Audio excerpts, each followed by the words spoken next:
শিক্ষার্থী সকলে কেমন আছো? আশা করি সবাই ভালো আছো। আজকে আমরা 2.2 অনুশীলনী অষ্টম শ্রেণীর এখানকার 8 নম্বর অঙ্কটা করব। গত ক্লাসে আমরা 7 নম্বরটা দেখেছি, আজকে 8 নম্বরটা। আমরা কথা না বাড়িয়ে চলে যাই। দেখো বলছি কি, বার্ষিক শতকরা 10 টাকা মুনাফায় 5,000 টাকার 3 বছরের সরল মুনাফা ও চক্রবৃদ্ধি মুনাফার পার্থক্য কত? ঠিক আগেরটার মতোই, এখানে একটু বেশি, তাছাড়া আর কোনো তফাৎ নেই। আমরা আগেরটার মতো করেই করে ফেলবো। এখানে আমরা আমাদের কি কি তথ্য দেওয়া আছে, তথ্যগুলো আমরা ডান পাশে লিখে নেব। এখানে বলা হচ্ছে যে বার্ষিক শতকরা 10 টাকা, অর্থাৎ মুনাফার হারটা হচ্ছে মুনাফার হার 10 টাকা, অর্থাৎ আর ইকুয়াল 10%, অর্থাৎ আমরা লিখব কত? 10/100, যেহেতু শতকরা এই জন্য এটাকে লিখতে হয় 10/100। এখানে দেওয়া আছে, অর্থাৎ যে তথ্যগুলো আমাদের দেওয়া আছে সেটাই আমরা এখানে লিখে নেব আমাদের সুবিধার জন্য। এরপরে বলছে মুনাফায় 5,000 টাকা, অর্থাৎ মূলধনটা আছে 5,000 টাকা। মূলধনটা আমরা জানি পি ইকুয়াল হচ্ছে 5,000 টাকা। আর বলা আছে কি সময়টা হচ্ছে এন ইকুয়াল আছে 3 বছর। এখন বলেছে আমাদের সরল মুনাফা চক্রবৃদ্ধি মুনাফার পার্থক্য। তাহলে সরল মুনাফাটা কত হবে? সরল মুনাফা আমরা 2.1 করেছি, ওখানে কিন্তু যে সূত্রটা ছিল সরল মুনাফা আই ইকুয়াল এখানে বের করতে হবে।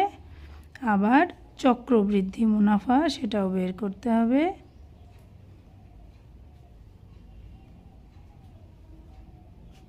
চক্রবৃদ্ধি মুনাফাটাও বের করতে হবে।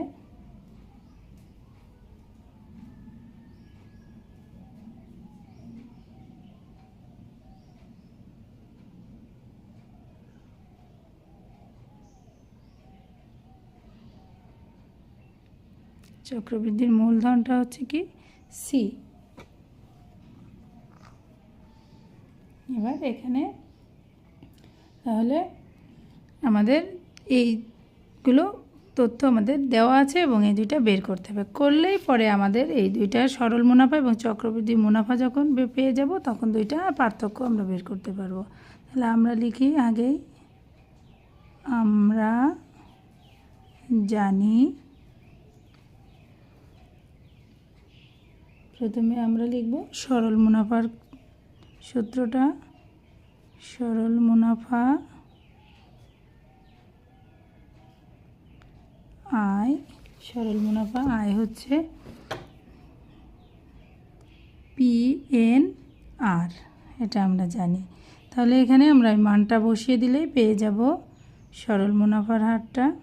সরল মুনাফাটা পেয়ে যাচ্ছে কি, পি হচ্ছে 5,000, এন হচ্ছে 3, আর হচ্ছে 10/100।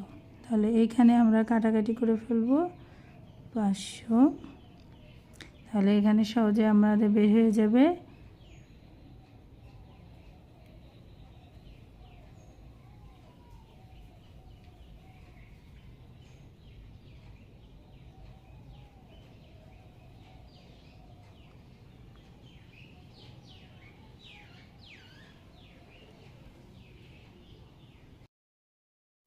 তাহলে 100 আর 5,000 কাটলে আসবে 50। এখানে 2টা শূন্য, এটা 2টা শূন্য কেটে গেলে থাকবে 50। তাহলে এটা আমরা গুণ করলে পাচ্ছি কত? 3 × 5 = 15, আর এখানে একটা শূন্য আর 10-এর একটা শূন্য, 1500। তাহলে আমরা পেয়ে যাচ্ছি সরল মুনাফা আয় এর মানটা আয় হচ্ছে 1500 টাকা। তাহলে আমাদের সরল মুনাফা আমরা পেয়ে গেছি। এবার আমরা চক্রবৃদ্ধির মুনাফায় চলে যাব। চক্রবৃদ্ধি মুনাফার ক্ষেত্রে আমরা জানি কি, আবার আমরা জানি চক্রবৃদ্ধির মূলধন সি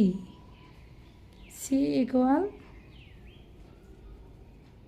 আমরা সরাসরি মুনাফা বের করতে পারবো না, এই জন্য আমাদের মূলধনটা আগে বের করে নিতে হবে, তারপরে ওখান থেকে আমরা মুনাফা বের করতে পারবো। তাহলে c equal p into 1 plus r to the power n.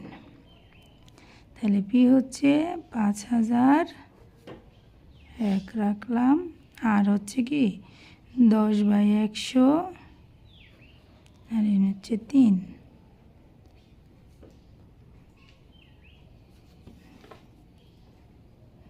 তাহলে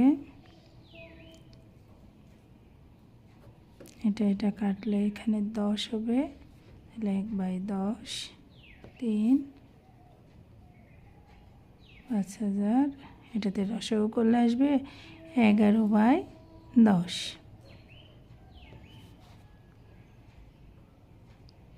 তাহলে আমরা ভেঙে যদি লিখে ফেলি 11 3 বার গুণ আকারে থাকবে, আর 10ও 3 বার গুণ আকারে থাকবে।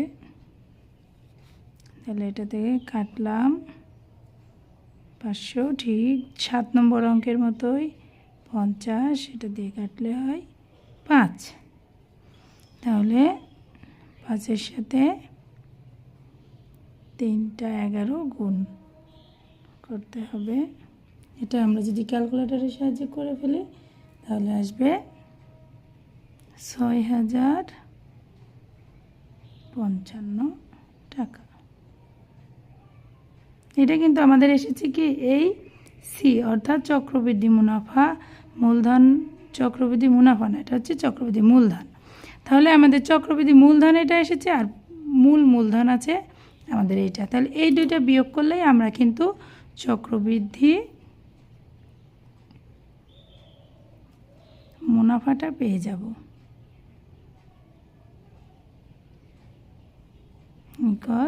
তাহলে কি সি মাইনাস পি, তাহলে সি হচ্ছে কি 6055 বিয়োগ হচ্ছে 5000। তাহলে এটা বিয়োগ করলে এই বিয়োগ ফলটাই হবে আমার চক্রবৃদ্ধির মুনাফা, সেটা আসবে 1655 টাকা। তাহলে আমরা পেয়ে গেলাম চক্রবৃদ্ধির মুনাফা 1655 টাকা, আর পেয়েছি সরল মুনাফা 1500 টাকা। তাহলে এই দুইটার পার্থক্য বের করতে বলেছে আমাদের। তাহলে পার্থক্যটা কী হবে? অতএব কী হবে? সরল মুনাফা ও চক্র বৃদ্ধি মুনাফা পার্থক্য ইকুয়াল কী হবে? এই যে চক্রবৃদ্ধির মুনাফাটা যেহেতু বেশি, তাহলে এটা আগে, আর এই সরল মুনাফাটা আমরা পরে লিখব। লিখে বিয়োগ করলেই আমাদের কাঙ্ক্ষিত ফলাফল আমরা পেয়ে যাব, যেটা হচ্ছে 155 টাকা। তাহলে এটাই হচ্ছে আমাদের মূল উত্তরটা চলে আসলো। তাহলে আমরা কিন্তু খুব সহজে এটা করতে পারলাম। তাহলে এইভাবে আমাদের বাকি অঙ্কগুলো আমরা পরপর করে ফেলবো। আমাদের সাথে থাকবে তোমরা, আর কিছু জানার থাকলে অবশ্যই কমেন্টে জানাবে। সবাই ভালো থাকো, আজ এই পর্যন্তই।